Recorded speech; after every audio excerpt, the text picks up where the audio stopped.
I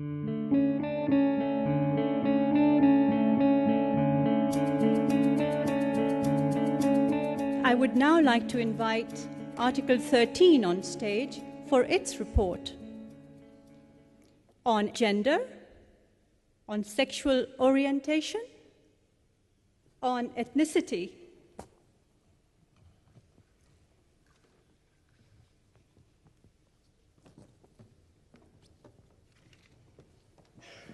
on religion,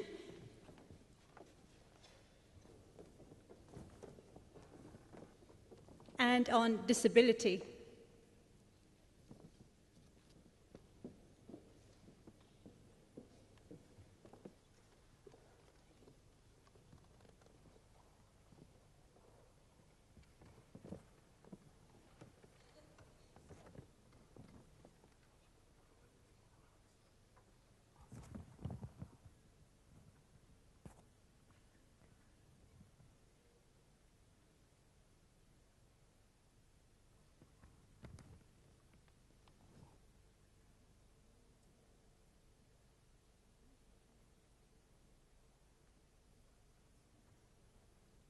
The Article 13, it is about the people.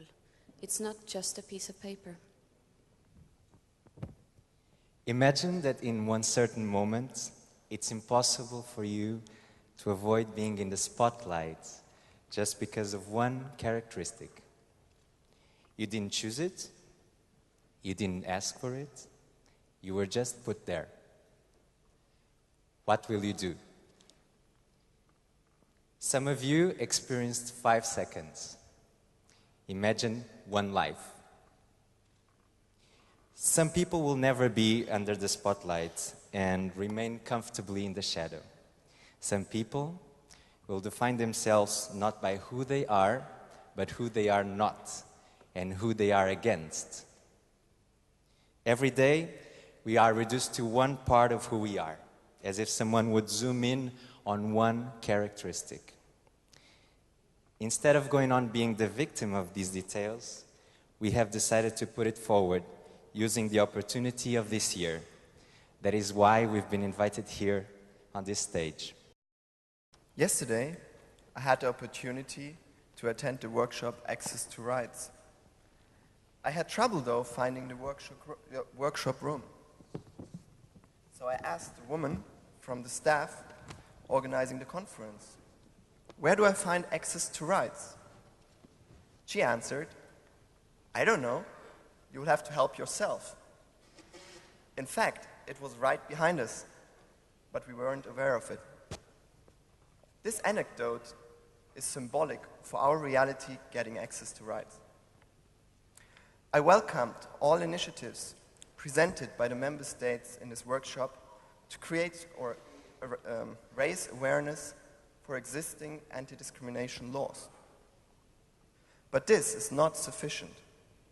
We have to find a way to encourage and support people discriminated in our society, to enforce their rights, to help themselves to get access to rights.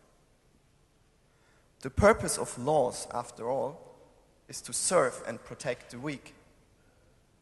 Max Isidor Bodenheimer, a prominent and persecuted Jewish German lawyer, said in the late 1920s, "Laws create a bridge between the desired reality and the actual reality."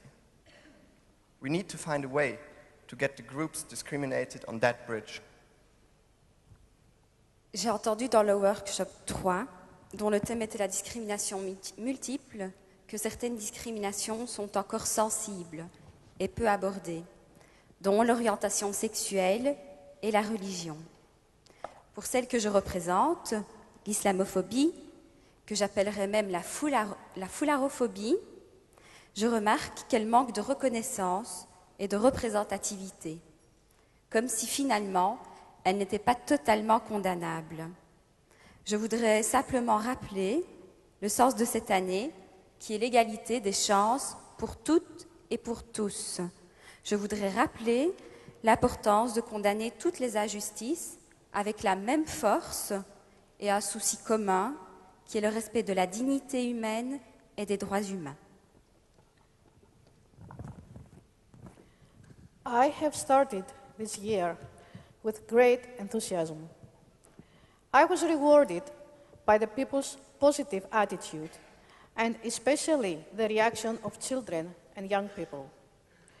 I was disappointed by the lack of reaction of the politicians, which was just a flat line. Throughout this year, I have attended many different conferences and workshops, including the one yesterday, and I felt like I have made a big full circle with my wheelchair, which it was completed to the point that it had started. Once more, I came to the conclusion that attitude is the real disability. And even though I don't like repeating myself, today my circle closes, also with my last sentence last January in Berlin, that minds are like parachutes. They should be open in order to operate. Ich habe seit Berlin einen Ort gefunden, wo mich die Diskriminierung weniger begleitet. Dieser Ort ist leider nicht Europa. Zumindest noch nicht. Im Workshop haben private Unternehmen und Organisationen von Strategien für die Zukunft gesprochen, ohne wirklich die sozialen Akteure mit einzubeziehen. Im Fahrstuhl wiederum habe ich eine Reinigungskraft gefragt, was wir hier eigentlich tun und warum wir hier sind. Die Antwort war, I don't know. Wie Sie sehen, ist vielleicht erst der Anfang von Anfang mit diesem Jahr getan.